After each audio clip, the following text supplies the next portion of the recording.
মোল এর ধারণা এবং রাসায়নিক গণনা অধ্যায়ের নাম। মনোযোগ দিও, হ্যাঁ। আচ্ছা, ফিজিক্সে আমরা কি করছিলাম? ফিজিক্সে শিখছিলাম দৈর্ঘ্য, ভর, সময়, এই তিনটা, আর হচ্ছে তাপমাত্রা, তড়িৎ প্রবাহ, আর একটা হলো দীপন তীব্রতা। তীব্রতা। আচ্ছা, এখানে যারা যারা জানুয়ারি থেকে পড়ো তারাই জানবা যে এটারে তো, এখানে তো, এখানে তো, এই তিনটা মিলে হলো আমরা বলতাম তিন তো, তিন তো এরকম বলতাম। আর লাস্টেরটার নাম হচ্ছে পদার্থের পরিমাণ। শোনো, আমি একটু পিছনে ফিরে গেলাম। পদার্থের পরিমাণ, এই 7টা হলো মৌলিক রাশি: দৈর্ঘ্য, ভর, সময়, তাপমাত্রা, তড়িৎ প্রবাহ, দীপন তীব্রতা, অর্থাৎ তিন তো, আর হলো পদার্থের পরিমাণ। 1 2 3 4 5 6, এই হলো 7। 7 নাম্বারটা রাশির নাম হচ্ছে পদার্থের পরিমাণ। 7 নাম্বার রাশির নাম কি? পদার্থের পরিমাণ। এই 7 নাম্বার রাশিটা হলো তোমার হলো এই যে রসায়ন আসছে, এটার একক হচ্ছে তোমার হলো মিটার, এটার একক হচ্ছে তোমার হলো কেজি, সেকেন্ড। তো পদার্থের পরিমাণের একক হচ্ছে এমওএলই, মোল। এইখানে যেটা লেখা হয়েছে সেটা হলো এমওএলই। বাংলায় যদি লিখি তাহলে আসতেছে হলো মোল, আর এই যে এতের একার, আর এই হলো 29 র। তার মানে অধ্যায়ের নাম দ্বারা হচ্ছে মোল এর ধারণা এবং রাসায়নিক গণনা। আমরা আজকে যেখানে আছি এটার নাম হচ্ছে মোলার কেমিস্ট্রি। এটার নাম কি? Molar chemistry. তাহলে কেমিস্ট্রি যদি আমরা এখানে লিখলাম কেমিস্ট্রি, ধরো আমি লিখলাম কেমিস্ট্রি, 3 অধ্যায় যেটা ছিল ওটার নাম ছিল অ্যাটমিক কেমিস্ট্রি।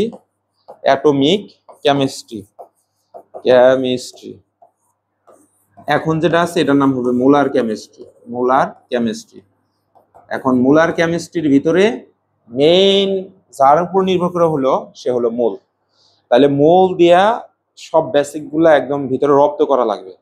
এখানে তোমরা যারা হচ্ছে যাদের স্বপ্ন আছে নটরডেম, সেন্ট জোসেফ বা এরকম একটা কিছু, তারা ভালো কিছু মানে ড্রিম আছে, তাদের এই অধ্যায়টা ভালো করে পারতে হবে। কারণ এখানে কেমিস্ট্রির যত ম্যাথ আছে একদম বেসিক থেকে নিয়ে প্রথমে ডিটেল শিখবা, তারপরে যত শর্টকাটে করতে পারো, যত ফাস্টে অ্যান্সার করতে পারো, তাহলে তোমার চান্স ইনশাল্লাহ হবে। যেমন গত বছর একজন স্টুডেন্ট, ওর নাম হলো অপূর্ব বাবা মা দুজনেই জব করেন, ও একাই আসতো, মানে একদম সাধারণভাবে চলাচল করতো, ওর নিয়ে কেউ ধারণাই কেন। সেন্ট জোসেফেও হয়েছে, নটরডেমেও হয়েছে, কিন্তু একাই প্রচুর পড়তো, একাই। তাহলে আমার কাছে এখানে পড়তে আসতো, ওই যে ওইখানে যেখানে পড়াই দেয়, বুঝছো? এখন আমার কথা হইলো তোমারও হলো তাই, যে যেমন আমি স্লাইস করে যেটুকু পড়লাম ওইটুকু নিজেরই ঘাটাঘাটি করা।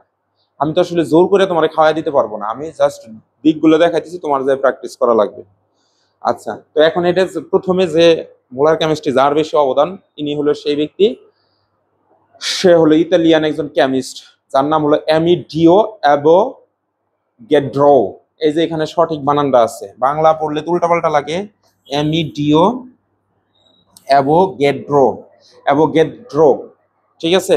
তো এই সায়েন্টিস্ট হলো একটা নাম্বার দিচ্ছেন, সেই নাম্বারটা হচ্ছে তোমার 6.023 ইন্টু 10⁻23 টি, অর এটাকে আমরা এভাবে লিখতে পারি 6.02 ইন্টু 10⁻23, অর্থাৎ 2 3 পর্যন্ত লিখলে চলবে, 2 পর্যন্ত লিখলেও চলবে। ওই পাশে আরো অনেক বড় নাম্বার আছে, অনেকগুলো নাম্বার আছে যেগুলো আসে না।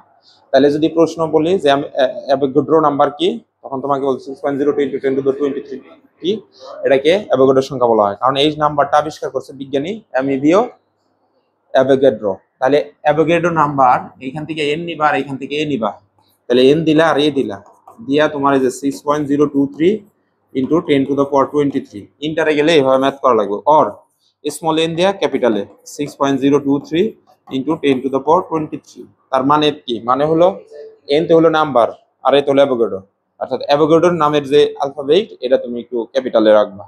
এটা গেল। তো বইয়ের মধ্যে এইটুকু নাই, যেহেতু আমরা একটু শুরুতে সময় নষ্ট করে ফেলেছি, এখন আমি তোমাকে লেখার একটু সুযোগ দিলাম না, আমি বুঝিয়ে দিতেছি।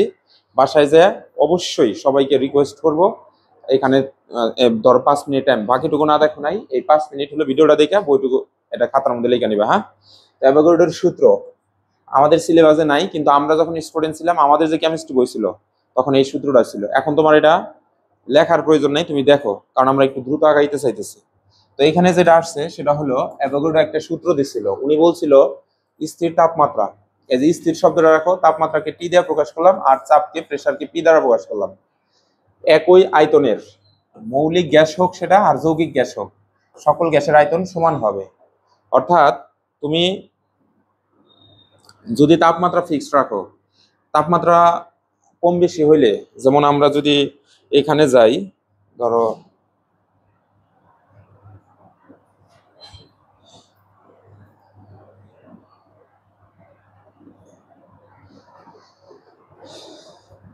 স্লাইস করে করে পড়াইতেছি, পড়াটুকু হলো নিজের পড়া লাগবে। তোমরা যদি আসলে মানে ভাবো যে আজকের পড়া কালকে পড়বো, তাহলে কোনোভাবেই সম্ভব না। যেমন এইখানে আমরা যদি গ্যাসীয় স্টেটে পদার্থটাকে দেখি, দাঁড়াও এক মিনিট, স্টিমুলেশন কেমিস্ট্রি,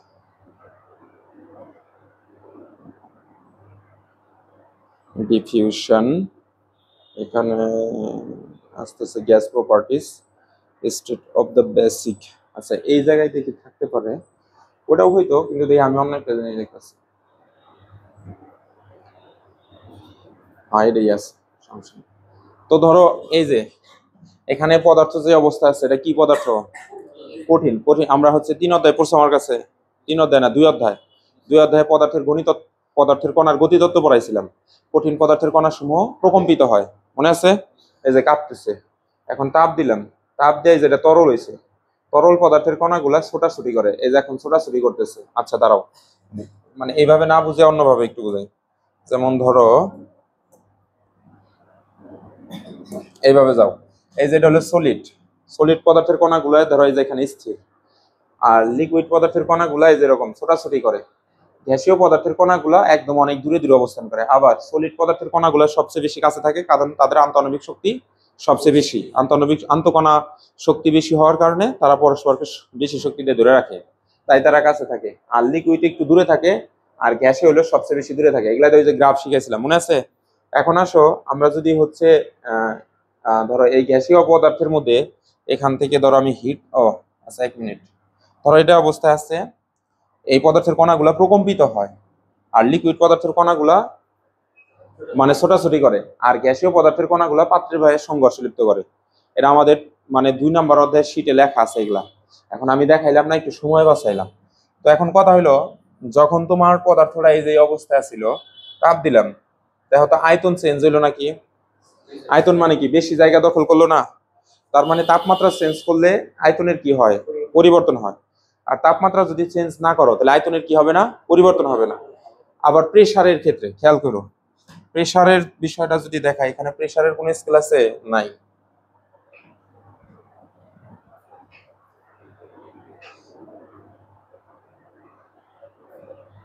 ফিজিক্স, এগুলা তো সব ফিজিক্স।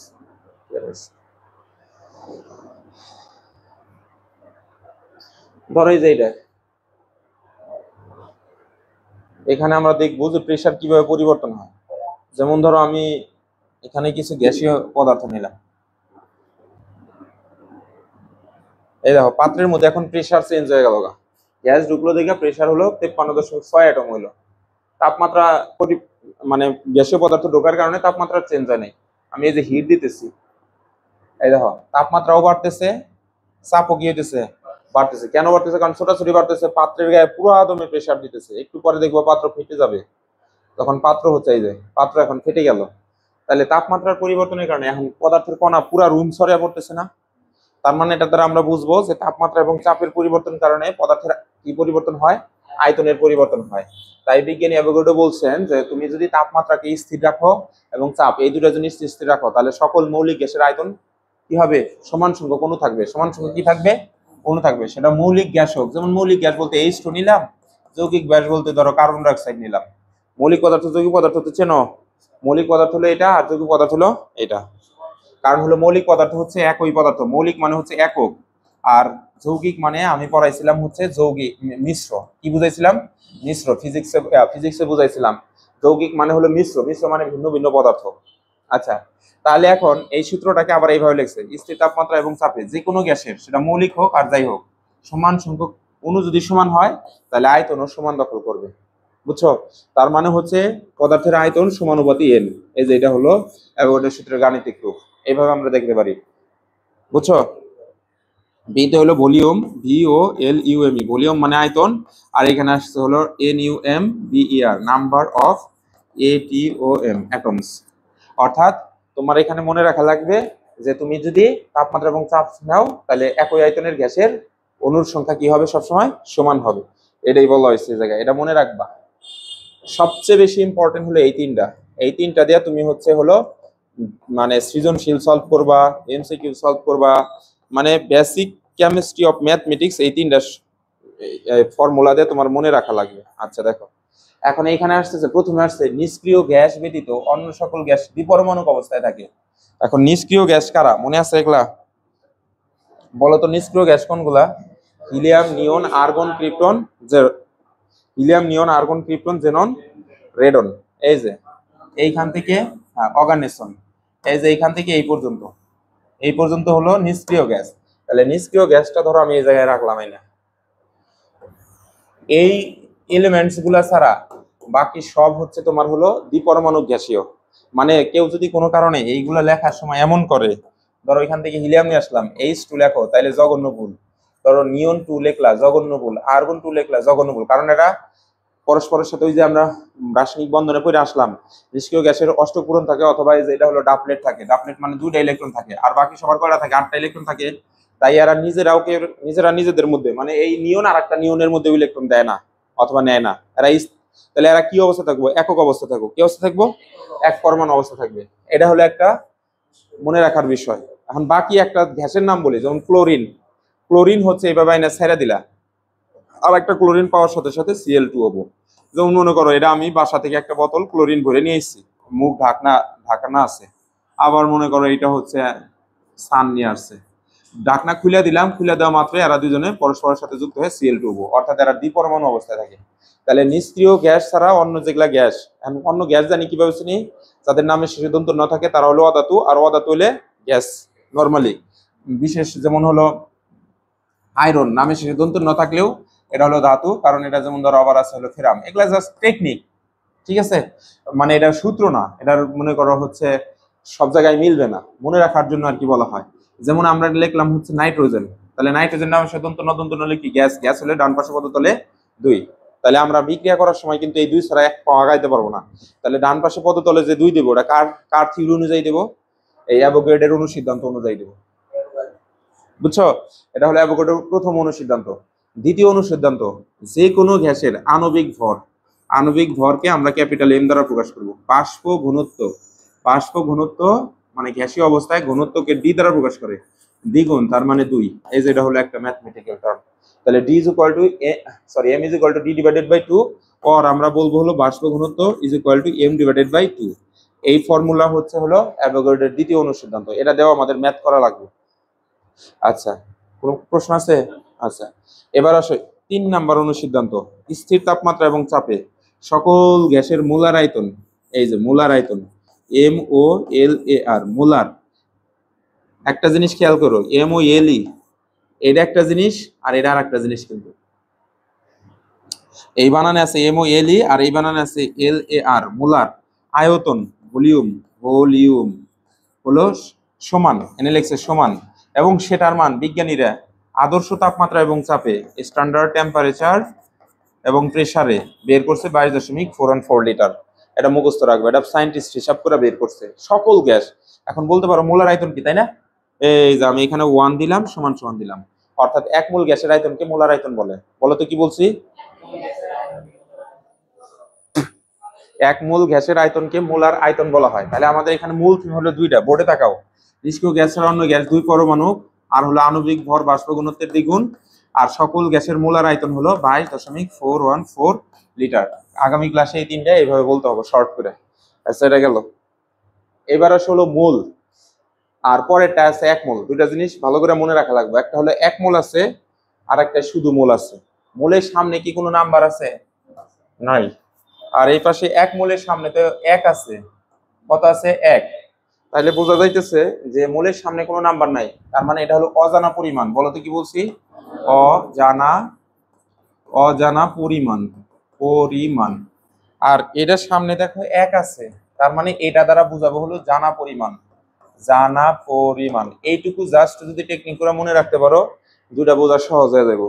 তাহলে একটা হলো অজানা পরিমাণ, আর একটা হচ্ছে কি জানা পরিমাণ। এটা হলো অজানা পরিমাণ।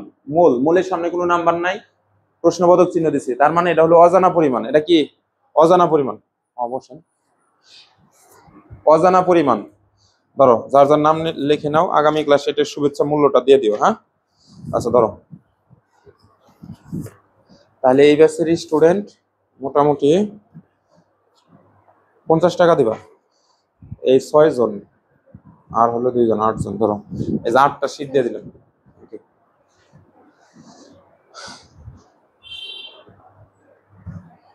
আসে নাই, হলো কেরা আসে নাই?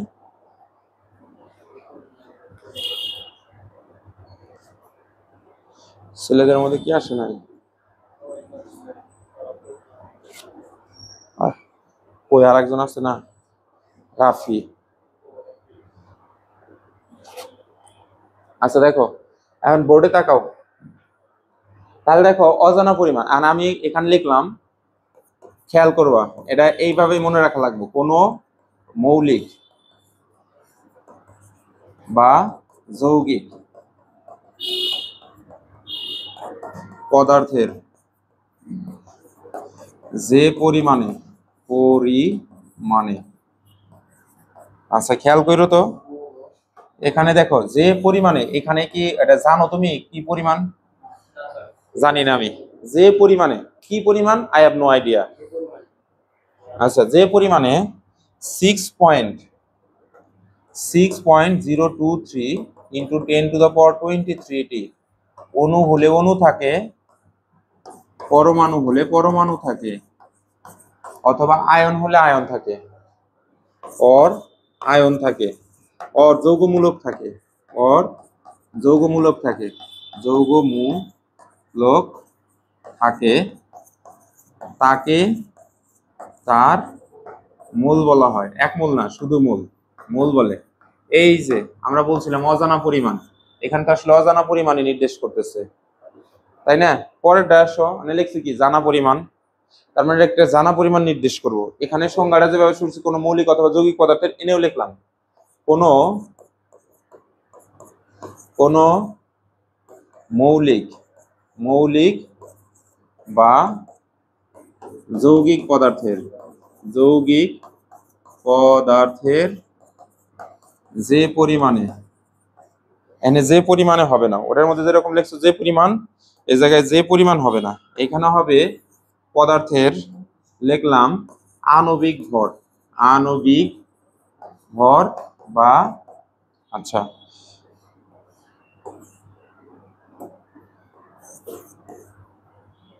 পারমাণবিক ভর, পারমাণবিক ভর বা আণবিক ভরকে গ্রাম এককে প্রকাশ করলে, প্রকাশ করলে যা পাওয়া যায়, পাওয়া অথবা যে পরিমাণ পাওয়া যায় তাকে এক মোল বলে। আচ্ছা, তাহলে দুটার মধ্যে পার্থক্য কি? এখানে হলো ফিক্সড, এখানে দেখো নির্দিষ্ট পরিমাণ বলছে, সেটা হলো পারমাণবিক ভর অথবা আণবিক ভর। এখানে এটা জানা না অজানা? এটা কবে শিখছো? যখন তোমরা হলো 3 অধ্যায়ে অথবা 4 অধ্যায়ে পড়ছো, ওই যে হাইড্রোজেনের পারমাণবিক ভর, যেমন তুমি শিখছো যে ধরো অক্সিজেনের পারমাণবিক ভর হলো 16, শিখছো না? ভর, হ্যাঁ, পরমাণু থেকে পারমাণবিক ভর। তাহলে 2টা অক্সিজেন যোগ করলে হয় একটা অক্সিজেন অণু, তাহলে এটার ভর হচ্ছে 16 গুণন 2 ইজ ইকুয়াল টু 32। তাহলে এটা হলো আণবিক ভর, এটা কি পারমাণবিক ভর। এলা কি জানা না অজানা? আমরা জানি। তাহলে এই ডেফিনিশনে এই জন্য লিখছি জানা পরিমাণ। তাহলে এই যেভাবে কোনো মৌলিক বা যৌগিক পদার্থের পারমাণবিক ভর অথবা আণবিক ভরকে গ্রাম এককে দিলেই সেটা হচ্ছে এক মোল হয়। আর এটার মধ্যে বলছে যে কোনো মৌলিক বা যৌগিক পদার্থের যে পরিমাণে, যে পরিমাণ, কোন পরিমাণ জানি না, তাহলে যে পরিমাণে 6.0 × 10⁻23 অনুপরমাণু আয়ন থাকে, তাকে বলা হয় হচ্ছে শুধু মোল। আর এটার ক্ষেত্রে বলবো আণবিক ভর অথবা পারমাণবিক ভর কি গ্রাম এককে প্রকাশ করলে যা পাওয়া যায় তাকে বলা হয় এক মোল। পারবা কি? আচ্ছা, এখন ওইটা আমি আরেকটু বুঝাইতেছি, তার আগে এটা বুঝে নাও। এখন আণবিক ভর তুমি কিভাবে বের করবে? আচ্ছা, একটা কথা ওখানে দেখে আসি। যেমন মনে করো আমরা এইখানে নিলাম, এইদিকে তাকাও, এটা নিলাম ও, এখানে নিলাম এইচ, নিলাম H2, এখানে নিলাম H2O, CO2, তারপর লিখলাম H2SO4, H2SO4। আচ্ছা, এখানে এটা কি বলতো? অক্সিজেন। ডান পাশে পদার্থের সংখ্যা না থাকলে সেটা কি হয়? পরমাণু। এটা ওই যে সেদিন তোমার একা কিন্তু পড়াইছি। তাহলে এটা ডান পাশে পদার্থে এক থাকলে মনে মনে সেটা কি? পরমাণু। তাহলে এটা পরমাণু, এটা পরমাণু। এটা কি? অণু। ডান পাশের সংখ্যা থাকলে সেটা কি? অণু। এটা কি? অণু। কিন্তু এই অণুটা হচ্ছে, এটা বাংলায় শুধু হাইড্রোজেন আর হাইড্রোজেন বের হয়, আর এটা বাংলায় হাইড্রোজেন আর অক্সিজেন বের হইতেছে না। তার মানে এখানে এই সবটি হলো যৌগিক। সবটি কি? যৌগিক। যৌগিককে সংক্ষেপে যৌগ বলে। যৌগিক অণু এগুলা। আর এটা একটা অণু। আচ্ছা, O2। এই দুইটাই এক হলো তোমার মৌলিক অণু। কি অণু? মৌলিক অণু। আর এগুলা কি বলতো? পরমাণু। পরমাণু। পরমাণু থেকে পারমাণবিক, পারমাণবিক। আর অণু থেকে হচ্ছে আণবিক, আণবিক। তার মানে বোঝা গেল পরমাণুর ভরকে বলবা পারমাণবিক ভর, অণুর ভরকে বলবা আণবিক ভর। যেমন মনে করো তুমি মামার বাড়ি থেকে এখানে আসলা, তাহলে বললে কি বলবা? মামা বাড়ি। তাহলে পরমাণুর ভরকে কি বলবো? পারমাণবিক ভর। নানার ও নিজের বাড়ি থেকে আসে, তাহলে বলবে কি? নিজ বাড়ি। তুমি কোথায় বসবাস করো? ও বললো যে আমাদের বাড়িতেই। তাহলে নিজ বাড়িতে বসবাস করো। আবার ও হচ্ছে ধরো নানু বাড়ি থাকে, তাহলে নানু বাড়ি। অনুরূপভাবে পরমাণু থেকে পারমাণবিক, তাহলে পরমাণুর ভরকে আমরা কি বলবো? পারমাণবিক ভর। আচ্ছা, পরমাণুর ভরটা কি? যেমন অক্সিজেনের 16, এটা হলো তার পারমাণবিক ভর। কিন্তু আণবিক ভরটা কিভাবে বের করি? এই যে এখানে কিছু বেসিক আছে। অণু থেকে আণবিক শব্দটি এসেছে, তাহলে অণুর ভরকে আণবিক ভর বলা হবে। আণবিক ভর মৌলিকেরও হয়, যৌগিকেরও হয়, কিন্তু পারমাণবিক ভর শুধু মৌলিকের হয়। পারমাণবিক ভর শুধু কার হয়? মৌলিকের হয়। আচ্ছা, আণবিক ভরকে গ্রাম পার মোল, আণবিক ভর এর একক হলো গ্রাম পার মোল অথবা গ্রাম মোল ইনভার্সন, যেটাকে হচ্ছে মোলার কেমিস্ট্রির ক্ষেত্রে। কিসের ক্ষেত্রে? মোলার কেমিস্ট্রির ক্ষেত্রে। কিন্তু অ্যাটমিক কেমিস্ট্রির ক্ষেত্রে এদের কোনো একক নাই। আর মোলার কেমিস্ট্রির ক্ষেত্রে এর একক হলো গ্রাম পার মোল। আচ্ছা, এবার আসলে তাহলে এটা বের করবো কে ক্যাপিটাল এম দ্বারা প্রকাশ করে কোন পদার্থের অণুতে উপস্থিত পরমাণু। আচ্ছা, আমি ধরো এটা একটা পদার্থ H2SO4, এই পদার্থতে উপস্থিত পরমাণু হলো হাইড্রোজেন, আর হলো সালফার, আর হলো কি? অক্সিজেন। পরমাণু সমূহের পারমাণবিক ভরগুলোকে যোগ করলেই আণবিক ভর পাওয়া যায়। আচ্ছা, একটা ইম্পর্টেন্ট থিং, ধরো ABD লিখলাম, আমার নাম। যদি কোনো কারণে তোমাকে আমি বলি যারা কোন অবস্থা আছে, তাহলে কেমিক্যাল রুল অনুযায়ী, রাসায়নিক নিয়ম অনুযায়ী আমরা হলো এর সাথে বি এবং ডি তিনজন পরস্পরের সাথে যোগ অবস্থায় আছে। কিন্তু একজন ম্যাথমেটিশিয়ান এটারে কি ধরবো? এ গুণন বি গুণন ডি, অর্থাৎ ম্যাথের দিক থেকে এটা হলো গুণ অবস্থায় আছে। কিন্তু আমরা তো কেমিস্ট্রিতে আছি, কেমিস্ট্রিতে তারা বন্ডের মাধ্যমে যোগ অবস্থায় আছে। তাই তোমার হলো তাদের মাঝখানে কোন চিহ্ন দিবা? যোগ। তাহলে এখানে কি আসবে? এটা যোগ, এটা যোগ, এটা। তাহলে আমি লিখলাম H2 যোগ সালফার যোগ O4। বুঝছো তো? আচ্ছা, তাহলে আমি এইচ এর ভর কত? 1। এটা হলো পারমাণবিক ভর। তাই এই জন্য বলছে পারমাণবিক ভরগুলো যোগ করো। তাহলে সালফার, হাইড্রোজেনের পারমাণবিক ভর 1, কিন্তু সাথে আছে 2, তাই 2 দ্বারা গুণ। এই মাঝখানে প্লাস দিলাম। সালফারের এখানে মনে মনে কত আছে? 1। সালফারের পারমাণবিক ভর 32, তার সাথে আছে 1। তারপর হলো অক্সিজেনের পারমাণবিক ভর হলো 16, তার পাশে আছে হলো 4, 4 দ্বারা গুণ করলাম। এখন হিসাব করলে তুমি যেটা পাবা সেটা হলো 98। বুঝতে পারছো? তোমার কিন্তু সেদিন একা এগুলা পড়ে নিচ্ছে, যদি না পড়ে থাকো তাহলে বুঝো। হ্যাঁ,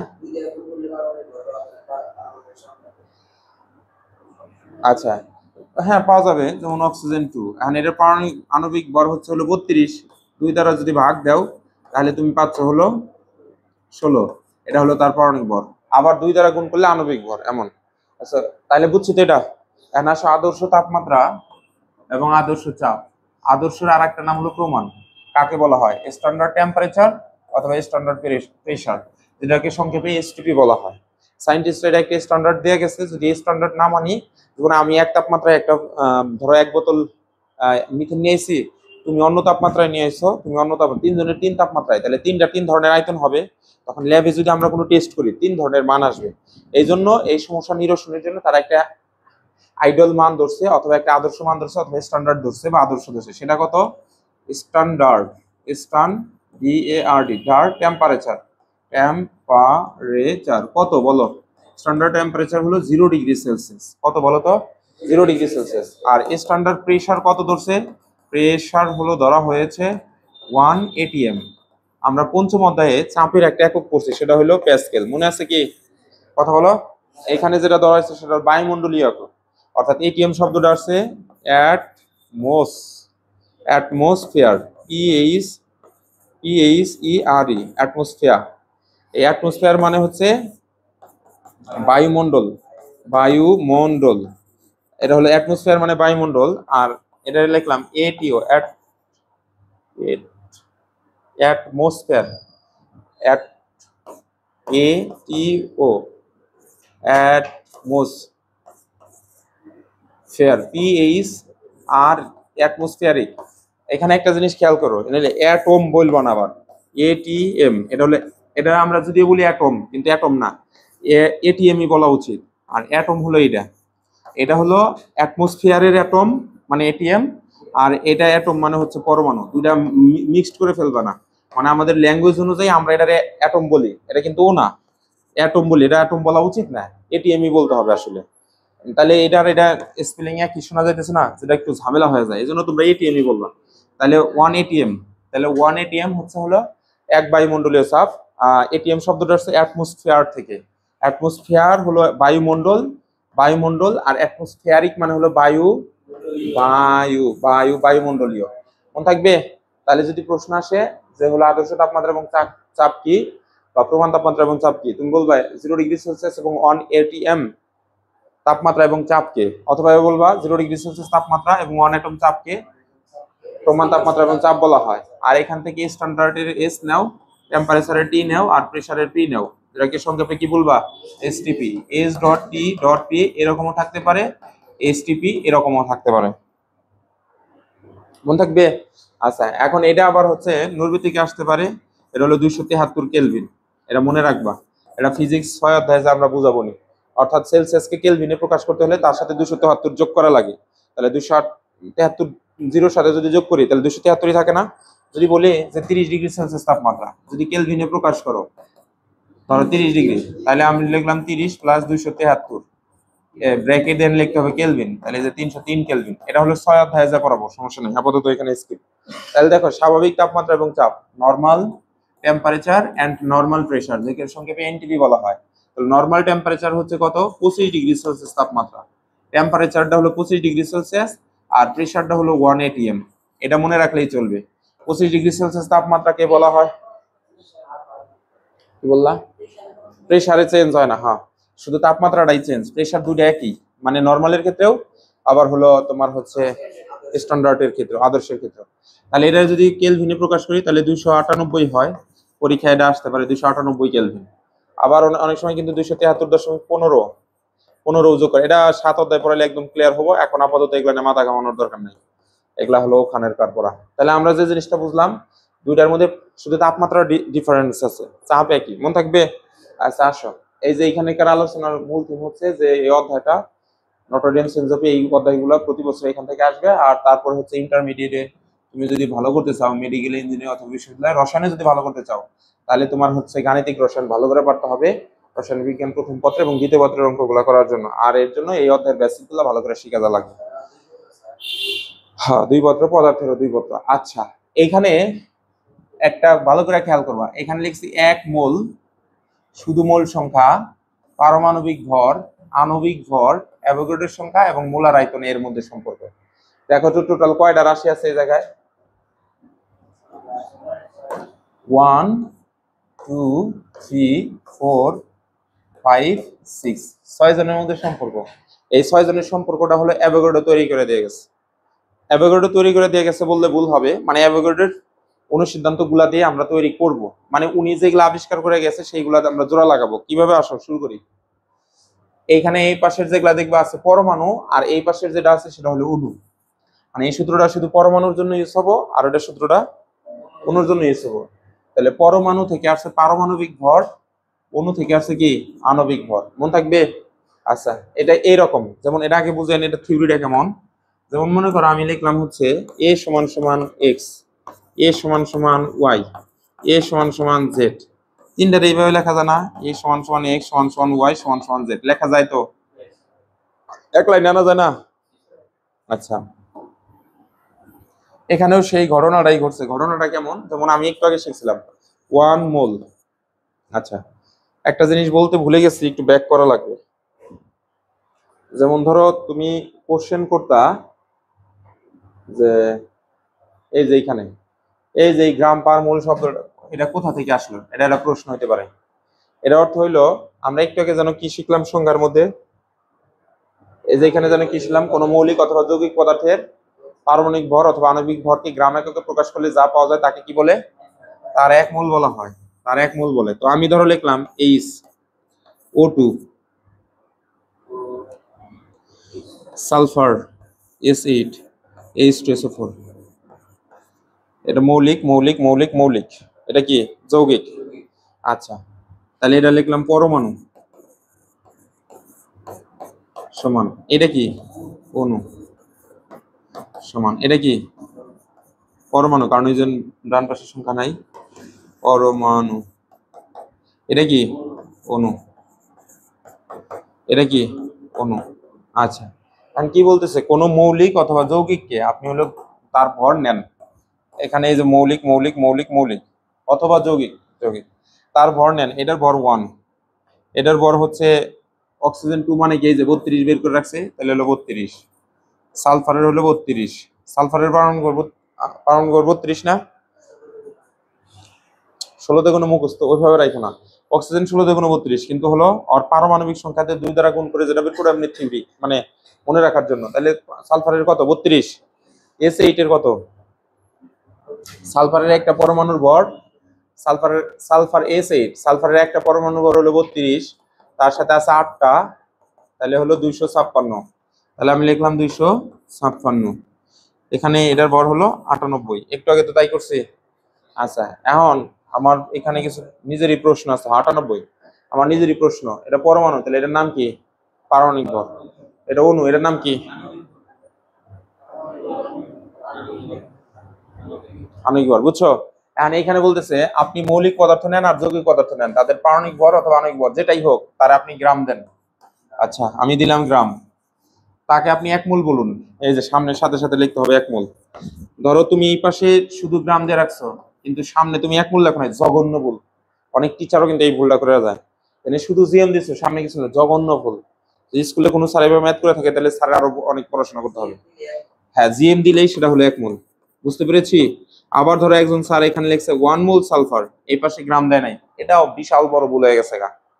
মানে এই দুজনের মধ্যে সম্পর্ক এইটা, আপনি শিখলেন এইভাবে যে পারমাণবিক ভর অথবা আণবিক ভরকে আপনি গ্রাম যখন দিবেন তখনই তারা এক মোল বলতে হবে, এটাই হলো মোলার কেমিস্ট্রি। তো আপনি এখানে লিখলেন এক মোল, সাথে সাথে আপনার বাধ্যতামূলক এখানে জিএম দিতে হবে, জিএম, এখানে জিএম দিলেন, এখানে আপনি এক মোল লিখলেন, এটা মাথায় রাখবেন। ধরেন এটা আমার নাম ABD ইজ ইকুয়াল টু আমার ভর হলো ধরো 80 কেজি, তাহলে সামনে তুমি এক মোল লিখতে পারবে না, কারণ ওর কোন কোন পদার্থ, আমি তো যৌগিক পদার্থ, আণবিক ভর, তাহলে হ্যাঁ ABD অণু লিখলাম ইজ ইকুয়াল টু 80,000, এই যে 80,000 গ্রাম লিখছি, সাথে আমার লিখতে হবে এক মোল ABD অণু ইজ ইকুয়াল টু 80,000 গ্রাম, পারবো না?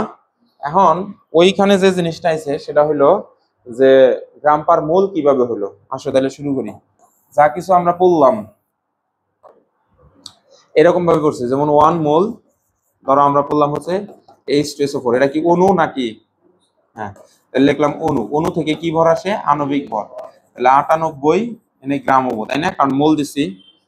পরবর্তী লাইনে যদি আমি এইভাবে লিখি, এই জিনিসটুকু ওই পাশে গেলে ভাগ হয় না, তাহলে আমি লিখলাম H2SO4 অণু ইকুয়ালস টু, এখানে লিখলাম 98 গ্রাম, 98 গ্রাম, নিচে আসলো তোমার হচ্ছে 1 মোল, 1 মোল, তাই তো?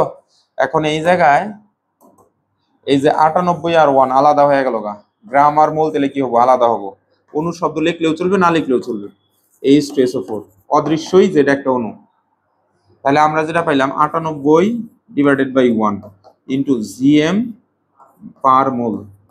অতএব যে আমি লিখবো সালফিউরিক অ্যাসিড ওকে সালফিউরিক অ্যাসিড 98 রে ভাগ 1 দিয়ে ভাগ করলে 98 থাকে, এই যে গ্রাম পার মোল, তাহলে এটা হলো মোলার কেমিস্ট্রিতে একক। আণবিক ভরে পারবো না।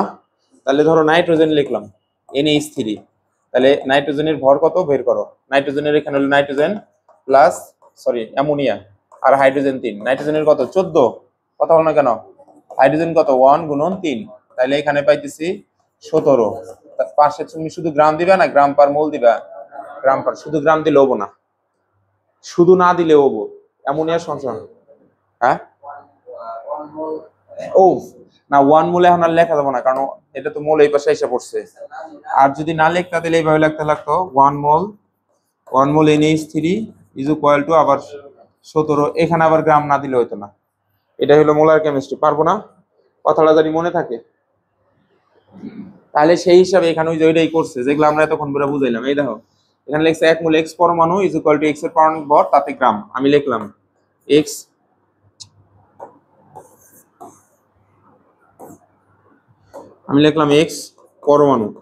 পরমাণু ইজ ইকুয়াল টু X এর পারমাণবিক ভর। এটা হলো 1 নং সমীকরণ। ধরো পাশে হবো গ্রাম, 1 নং সমীকরণ নিলাম। 2 নং সমীকরণে আমরা কি শিখছি, 1 মোলে কয়টা ই থাকে ওই যাবে করে বললো, হ্যাঁ, তাহলে লিখলাম 1 মোল X পরমাণু হলে পরমাণু, অণু হলে অণু, এটা শিখছিলাম না, is equal to 6.023 into 10 to the power 23টি কি থাকবে, পরমাণু থাকবে, কারণ এটা তো আমি পরমাণু লিখছি। এটা হলো 2 নং সমীকরণ। তারপরে হচ্ছে STP তে 1 মোল গ্যাসের আয়তনকে মোলার আয়তন বলে, মনে আছে কি? তাহলে 1 মোল গ্যাস এর আয়তন equals to 6.023 into 10 to the পাওয়ার না ভুল হলো 22.4 লিটার। STP তে কত, 22.4 লিটার। STP তে মোলার আয়তন MOLAR মোলার আয়তন হলো 22.414 অথবা শুধু 4 লিটার। এটা হলো 3 নং সমীকরণ। এন্ড সবগুলার ক্ষেত্রে দেখো তো সামনের জিনিস একই নাকি, 1 মোল X পরমাণু, 1 মোল X পরমাণু, 1 মোল X পরমাণু বলো হ্যাঁ। আচ্ছা আচ্ছা, এটা হচ্ছে এই যে 22.4 লিটার, এটা STP-র জন্য, NTP না। NTP তে এটা মান চেঞ্জ হবে, 22.4 লিটার হবো না। আচ্ছা, NTP তে হলো তাপমাত্রা চেঞ্জ হলো না, তাপমাত্রা চেঞ্জ করলে ওটা হলো তোমার হলো চার্লসের সূত্রতে বের করা লাগবে। চার্লসের সূত্র এখানে প্রয়োজন নেই আপাতত। হ্যাঁ আচ্ছা, আয়তন চেঞ্জ। আচ্ছা দেখো এখন এইখানে তাহলে একই জিনিস না, তাহলে একটু আগে কি শিখাইলাম যে একই জিনিস হলে আমরা হলো বাম পাশের গুলো একবার লিখবো। তাই এই যে এটা আমরা কমন নিলাম, এই যে এটা একবার এখানে লিখলাম, এইটা এই যে জায়গায় লিখলাম, এইটা এই জায়গায় লিখলাম, এইটা এই জায়গায় লিখলাম, অর্থাৎ এই 4টা নিয়ে একটা সমীকরণ হলো, বুঝছো কি? তাহলে এখানে পরমাণুর জায়গায় খালি লিখলাম অণু, তাহলে এই জায়গায় কি হবে, আণবিক ভর, এই জায়গায় অণু, এই জায়গায় অণু, এই জায়গায় হচ্ছে অণু, এই যে এই জায়গায় হলো তোমার অণুর আয়তন, মোলার। STP তে তো এর মোলার আয়তন, এনে হবে পরমাণু এর আয়তন, এই জায়গায় হবে অণু এর আয়তন, অণু এর মোলার আয়তন।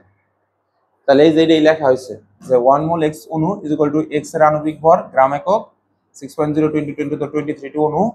STP তে X গ্যাস বা X অণু গ্যাস এর মোলার আয়তন হলো 22.4 লিটার। খুবই একটু কিন্তু মানে দ্রুত পড়াইলাম। এখন এটাতে কি করবা, এটার ম্যাথ করার স্টাইল। আমি এখন যেটা করবো এটা সনাতন পদ্ধতিতে ম্যাথ, এই ম্যাথটা করবো। 10টি সালফিউরিক অ্যাসিডের ভর কত, তাহলে ফার্স্ট আমাদের কিন্তু বড় করে শেখা উচিত। কার ভর বের করতে বলছে, সালফিউরিক অ্যাসিড। এখানে লিখছিলাম এক্স মানে যে কেউ হইতে পারে, সেটা অণু হইতে পারে, পরমাণু হতে পারে। তাহলে এখানে এক্স এর জায়গায় কি আছে, এক্স এর জায়গায় একটা অণু আছে, পরমাণু না। সালফিউরিক অ্যাসিড একটা অণু না, যৌগিক অণু। কি অণু? তাহলে এই ম্যাথটা সলভ করার জন্য ফার্স্ট যেটা কাজ, প্রথমে তুমি লিখবে হচ্ছে H2SO4 এর আণবিক ভর is equal two H2 plus sulphur plus O4 is equal two 1 গুণন 2 প্লাস 32 প্লাস 16 গুণন 4। তাহলে আমি এখানে দিয়ে দিলাম 98 গ্রাম পার মোল। আচ্ছা গেল। তারপরে এখন ওই যে সূত্রটা নিয়ে আসবো, এই যে এই সূত্রটা, এটা নিমো না ওইটা নিমো, ওইটা। তাই আমি এটা লিখলাম 1 মোল আমরা জানি, এখানে লিখলাম আমরা জানি 1 মোল এক্স, এক্স এর জায়গায় কি লিখবো H2SO4, H2SO4 বাংলা দেয়া অণু লিখলাম যেহেতু এটা অণু ইজ ইকুয়াল টু এখানে কি লেখা আছে তার আণবিক ভর এক্স এর আণবিক ভর বাংলা কথা লিখবো না আণবিক ভর আমি ডিরেক্ট এই জায়গায় বের করে রাখছি না লিখলাম 98 এখানে হবে গ্রাম 98 গ্রাম পার মোল দিমু কি পার মোল দেওয়া যাবে না কারণ মোল তো সামনে বসে ফেলছি এই জন্য এটা এখানে লিখলেও চলবে না লিখলেও চলবে তাহলে গেল তারপরে সূত্রের মধ্যে কি আছে এই জায়গায় 6.02 × 10⁻23 x অণু এখানে লিখবো 6.023 × 10⁻23 টি H2SO4 অণু H2SO4 x এর জায়গায় খালি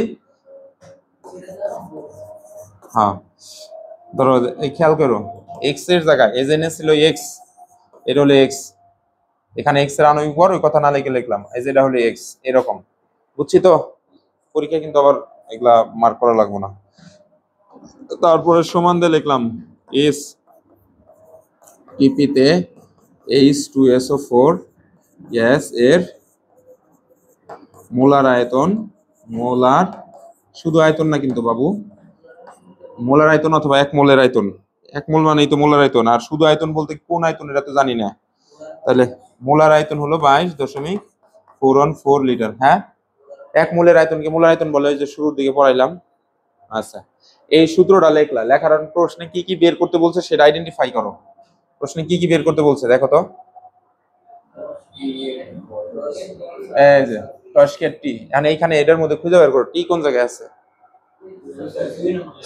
এই 2 নাম্বার লাইন রে আমার লাগবে তারপরে এখানে বলছে ভর এখানে ভর কোনটা এই চারটার মধ্যে ভর কোনটা এই যে এটাই হলো ভর এটাই তো ভর রিমুভ করতেছে তার মানে এই দুইজন নেওয়া লাগবে আর বাকিটুকু বাদ ওটা হলো পুরোটাই সূত্রের মতো এখন ভর হলো যার মান বের করতে বলে তারা ডান পাশে রাখবা বলো তো কি বলছি যার মান বের করতে বলে তারা ডান পাশে রাখবা তাহলে ভর বের করা লাগবে 98টা হলো এই পাশে এই লিখলাম 98 গ্রাম বুঝতে পারছো তাহলে এটার এই পাশে নিয়ে আসো এই যে 6.023 × 10⁻23 টি H2SO4 এর ভর এর না লেখা আমরা এখানে এর লিখলেও চলবে আবার এটা একটা অণু লিখলেও চলবে এর ভর ইজ ইকুয়াল টু 98 গ্রাম বুঝতে পারো নাই মনে হয় অর্থাৎ এই খণ্ডটা এখানে নিয়ে আসলাম আর এটা এখানে লিখলাম সমান সমান দিয়ে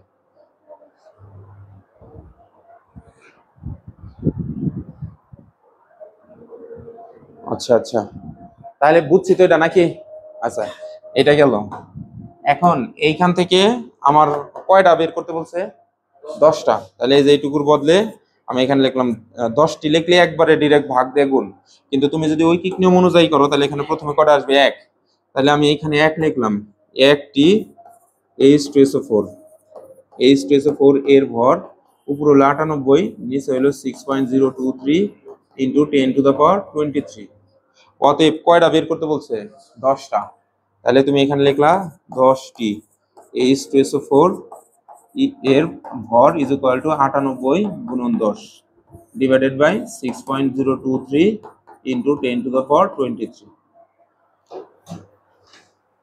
তাহলে ক্যালকুলেশন করলে আমরা পাইলাম হচ্ছে 98 গুণন 10 ডিভাইডেড বাই 6.023 × 10⁻23 তাহলে এখানে মান আসতেছে হলো 1.6270 × 10⁻21 গ্রাম এটাই অ্যান্সার তোমার ব্যাগে কি ফোন আছে আচ্ছা বলো ভর এই যে গ্রাম বরাবরই তো এখানে গ্রাম আছে এই যে গ্রাম আচ্ছা গুড মোলটা দেখো ওই যে সামনে রয়ে গেছে না আচ্ছা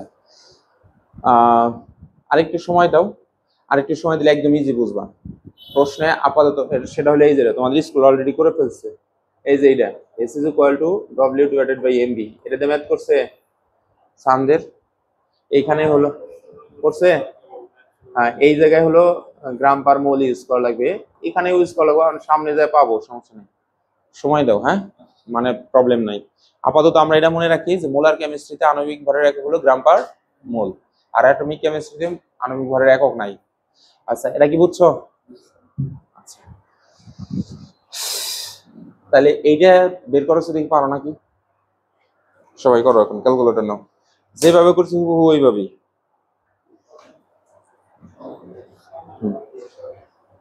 না না, এটা লেখা করো, মুখে মুখে করলে হবো না, মোটামুটি বড় আছে। এরপরে যেটা আসবো ওটা হলো মডার্ন মেথড। মডার্ন মেথড একদম শুরু হয়ে যাবো।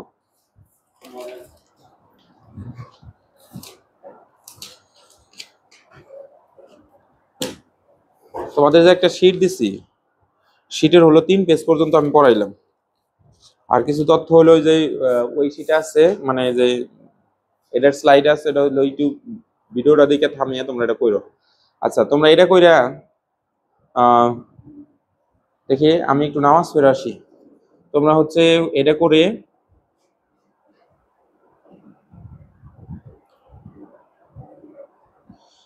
9 নাম্বার আর হলো 9 নাম্বার আর 11 নাম্বার করবা। ধরো লিখে নাও 9 আর 11, 9 আর 11।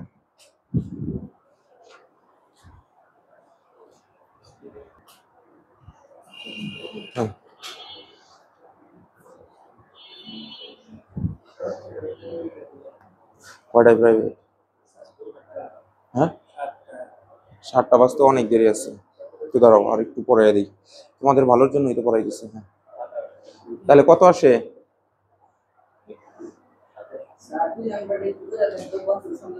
আচ্ছা, আমি করতেছি। কি হয়েছে? ও, এটার মান কত? এইটা? আচ্ছা, এই কত আসছে? আসছে হলো তোমার 2.657 ইন্টু 10⁻23t।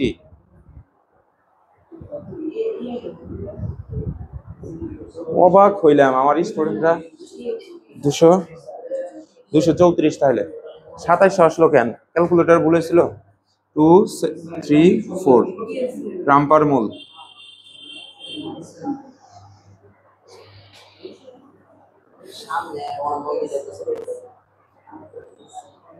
কি বললা তুমি মুস্তাকিম? সামনে তো অনমোল দেইনি আমি, এই যে গ্রাম পার মোল দিছি, সামনে অনমোল দিলি গ্রাম। হ্যাঁ, কি বললা তুমি? আচ্ছা, 2 নাম্বারটা এইটা। আচ্ছা দেখো, এইটা যাদের হয় নাই, এই বাচ্চারা, মানে তুমি এখন একটু ব্রড, এখানে 10টা না কয়টা যেন অঙ্ক দিচ্ছি প্র্যাকটিসের জন্য, ব্রড করবা, তারপরে তুমি শর্ট করবা। কিন্তু এখনই শর্ট করতে গেলে ঝামেলা হবে। তো এটা যদি দেখায় আগের মতোই NH3, এইদিকে তাকায়ও, এর আণবিক ভর, আণবিক ভর ধরো আমি এখানে লিখলাম হচ্ছে N প্লাস H3, তাহলে N14 প্লাস হলো 1 গুণন 3, 14 আর 3 হয় 17, গ্রাম পার মোল দিয়ে রাখলাম। কি বললা বলো? তাহলে ওই যে সূত্রটা যা আছে, সূত্রটা যদি এখন তোমরা কি ওটা লিখছিলে না লেখা ছাড়াই করছিলে? আচ্ছা, লেখা ছাড়াই করছো? লেখা ছাড়াই করবো আমি? হ্যাঁ, লেখা ছাড়াই করবো। আচ্ছা, লেখা ছাড়াই যদি করি, তাহলে এখানে দেখা যাইতেছে যে, আমাকে ভালো করে খেয়াল করো, এখানে কোশ্চেনে আমাকে ভর দিয়ে দিছে, এটা হলো ভর, আর অণুর সংখ্যা, তাহলে টি বের করতে কইছে। তাহলে যারে বের করতে কয় তারে কোন পাশে? ডান পাশে। তাহলে আমি এইভাবে লিখবো, নাও 17 গ্রাম NH3 এর অণুর সংখ্যা, অণুর সংখ্যা হলো তোমার 6.023 ইন্টু 10⁻23 তোমার লেখা ছাড়াই করছো আসলে, মানে ওই সম্পর্কটা যেখানে কিন্তু লিখলাম না। কেন মাঝখানে আমি একটা জিনিস লিখছিলাম না, 1 মোল অমুক সমান সমান এত এত এত এত এত এত। আপাতত তো বইয়ে তাই করছে, না লিখলে হবে, মানে হবে, কিন্তু আমার মতে 2টা বা 5টা মেথড এইভাবে লেখা উচিত, ওটা লিখতে লিখতেই ব্রেনে থাকবে। এর জন্য আমি কর্ডিয়ালি রিকোয়েস্ট করবো। হ্যাঁ, এই যে আমি দেখাই, ধরো আমার এই ক্যালকুলেটর না, এই দেখো বাচ্চা, একটু এদিকে তাকাও, এই যে এখানে যে ম্যাথটা করছে, এই যে ওইভাবেই করছে, লেখা আছে আমরা জানি 1 মোল সমান সমান, পুরো কথাটাই লিখছে, ঠিক আছে? লেখার পরে তারপর এখান থেকে অংশ নিয়ে আসছে। মিনিমাম 5টা ম্যাথ এভাবে করা লাগবে। হ্যাঁ, আচ্ছা, কথা না, না লিখলেই তো ভালো, না লিখলেই তো ভালো। ছোট হবে, ছোটই তো করা লাগবে, কিন্তু ওটা তো লেখেই তো এখন একটু শেখা লাগবে। কথাটা যদি লিখি তাহলে এরকম হয়, এই যে নেবো, ওটা যেহেতু একটা সূত্র তাই এই যে লিখতে হয়, আমরা জানি ওটার ভাষা।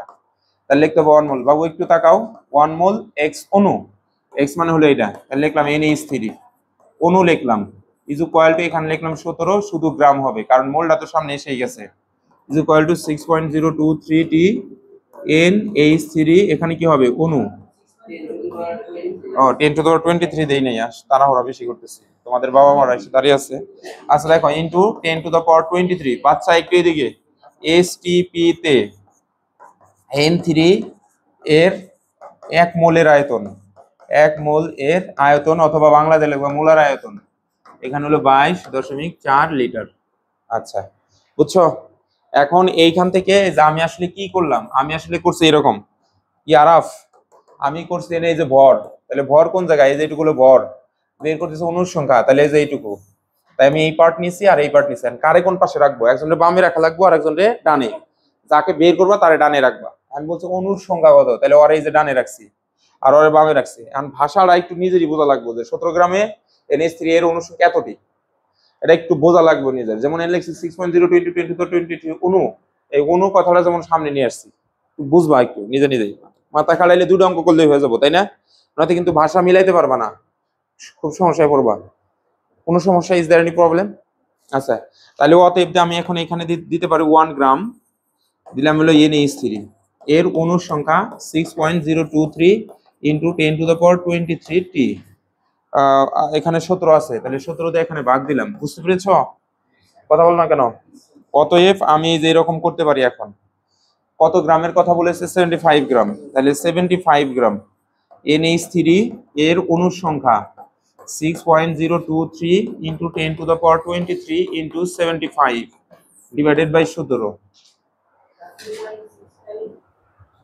2.65 ইন্টু 10 টু দি পাওয়ার 24 কেটে। এন্ড শোনো, তোমার জন্য আরো একটা চমক অপেক্ষা করতেছে, সেটা কি জানো? সেটা হলো এই যে এটা, n is equal two n into তোমার W ডিভাইডেড বাই আণবিক ভর, এই যে এরকম একটা সূত্র অপেক্ষা করতেছে, কিন্তু ওটা হলো মডার্ন থিওরি, কিন্তু ওই পর্যন্ত আমি আগেই যাই নাই, তোমার আগে একটু ব্রড করে শিখিয়ে যা লাগবে, কারণ মেধার বিকাশ ঘটানো লাগবে। ডিরেক্ট আমি যদি এই থিওরির মধ্যে ঢুকি তাহলে তোমার ব্রেনটা হলো মানে মানে সংকুচিত হয়ে রইলো, আমি সংকুচিত করতে চাচ্ছি না। বইয়ের মধ্যে এটা দিচ্ছে, এর জন্য আমার একটু রিকোয়েস্ট, ভিডিওটা আবার দেখো, এটা অঙ্কটা 3 পার্ট, 1 পার্ট 2 পার্ট 3 পার্ট, কিন্তু পরীক্ষায় তুমি যদি ডিরেক্ট এই পার্ট করো তাও তুমি 3 আউট অফ 3 পাবা, কোনো সমস্যা নাই। কিন্তু জিনিসটা একটু, এখন তুমি বাচ্চা না, 3 মার্কের জন্য আসলে যে এইটুকু দিলেও 3 মার্ক পাবা, এখান থেকে এটুকু দিলেও 3 মার্ক পাবা, বুঝাইতে পারছি? আর যদি এটা দেখো, এটা দেখলেও 3 মার্ক পাবা। আরে পাগলা, এটা তো সৃজনশীলেরই গ, যেহেতু 3 মার্ক, তাহলে সৃজনশীলের গ আসতে পারে, আবার 4 মার্কের জন্য আসতে পারে, 4 মার্কেও আমরা পাবো, সৃজনশীলে পাবো একলা, সমস্যা নাই। তাহলে তোমাদের কাজ 3 পার্টেই তুমি 5টা অঙ্ক মিনিমাম করবা, হ্যাঁ? না করলে তোমরাই ধরা খাবা। আমি রাস্তা দেখিয়ে দিলাম, তোমরা এখন কি করবা তোমরা নিজেরাই ভেবে দেখো। এখন আর একটা অঙ্ক করে দেই, এটা করে তোমরা চলে যাবা। আচ্ছা, এইখান থেকে ধরো আমরা যদি এটা নেই, 9 নাম্বার নিব, লেখছে হ্যাঁ 10। আচ্ছা নিলাম। এইখানে একটা ব্যাপার আছে, দেখো এখানে বলছে অণু কত, পরমাণু কত, অণুর সংখ্যা কত, পরমাণুর সংখ্যা কত। এই পরমাণু যেটা আসবে এটার আবার এক্সট্রা একটা কাজ আছে, অণুর সংখ্যা বের করা আর পরমাণুর সংখ্যা বের করা এক না। তো আমি ধরো 10 নাম্বার যেহেতু সলভ করতে চাই, 10 নাম্বার যেহেতু সলভ করব, তাহলে এখানে কি কি দেওয়া আছে, বাচ্চা এদিকে তাকাও, এখানে দেওয়া আছে হলো, যদি শর্টকাট করে এই দেখো, এখন একটু আমি বড় হয়ে গেছি, এখানে দেওয়া আছে ভর, বের করতে হবে অণুর সংখ্যা। প্রথমে তুমি অণু বের করবা, কি বের করবা? অণু। আচ্ছা হ্যাঁ, অণু বের করবা, অণু বের কর, ডিরেক্ট পরমাণু বের করা যায়, আগে অণু দিয়ে বুঝাইতেছি। তাহলে বোঝা যাইতেছে 6.0 × 10 টু দি 23, এটা লাগবে, এটা লাগবে না? কথা বলো না কেন? আচ্ছা, এটার ভরটা এখন হিসাব করব। তাহলে আমি লিখলাম Ca3PO4, এটার নাম কি বলতে পারো? 5 অধ্যায় পরে আসছে কিছুদিন আগে, ক্যালসিয়াম ফসফেট। গুড, ভালো উন্নয়ন ঘটছে তোমাদের।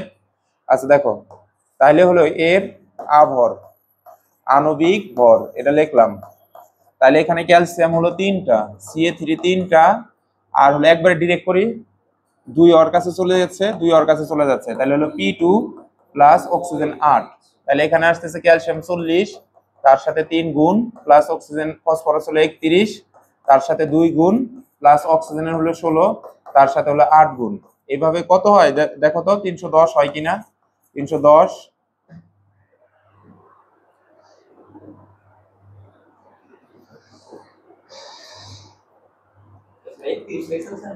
হয়, এটা 31, 310 বাসায় যা করো এটা।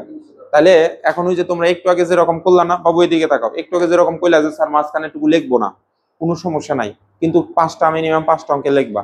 কারণ আমি মনে মনে ধরে নিছি আমার বের করা লাগবে এই পাশে 6.02 × 10⁻23, তাই না? আর এই পাশে হলো কত ভর, তাহলে আমি এই ভর থেকে নিয়ে যেতে পারি। যদি এটা না লিখি, নাও দিয়ে লিখলাম 310 গ্রাম Ca3PO4 Ca3PO4 ইন্টু 2 এর অণুর সংখ্যা এনে লিখলাম অণু সংখ্যা, খেয়াল করো, ইজ ইকুয়াল টু, কারণ এটা তো একটা অণু, তাহলে অণুর সংখ্যা হলো 6.02 × 10⁻23। আর যদি তুমি এখানে বাংলাতে পরমাণু লেখো, তাহলে এখানে গুণা বের করতে হবে কয়টা পরমাণু আছে। পরমাণু গুণে বের করি, দেখি কয়টা আছে।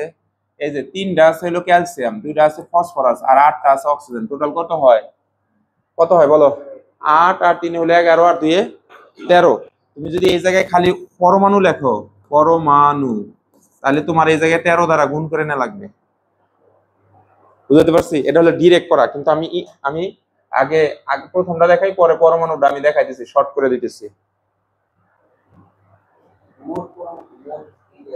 হ্যাঁ, মোট পরমাণু দেখুন, তাহলে অণু বের করতেছি আমি 10 অতএব আমি এই জায়গায় লিখলাম, খেয়াল করো, 1 গ্রামের জন্য আসতেছে Ca3, এই যে হলো PO4 × 2, এর অণু সংখ্যা 6.023 × 10⁻23, নিচে আসলো হলো 310। আর অতএব দিয়ে আমি হলো এখানে কত গ্রাম আছে, এখানে কত 25 গ্রাম, তাহলে 25 এখানে লিখলাম গ্রাম, এটা 5 Ca3, এখানে হলো PO4 ইন্টু হলো 2, তাহলে তোমার আসতেছে হলো 6.023 × 10⁻23 ডিভাইডেড বাই ইন্টু এখানে 25 গুণ, কারণ এটা যে ওই পাশে তো উপরে হয়, তাই না? তাই হলো ঐকিক নিয়ম অনুযায়ী। তাহলে কত অ্যান্সার? 4.857 ইন্টু 22 এটা অণু বের হয়েছে, তাই না? তাহলে অঙ্কটা করার জন্য এখন এইরকম করা লাগবে, এই যে এরকম, খেয়াল করো, ভাষাটা একটু ভেজাল আছে। লিখবো যে হেয়ার Ca3PO4 এর ইন্টু 3 এর একটি অণুতে মোট পরমাণু সংখ্যা হচ্ছে তোমার হলো কয়টা? 13টা। ওই যে 13টি লিখছে, তাই না?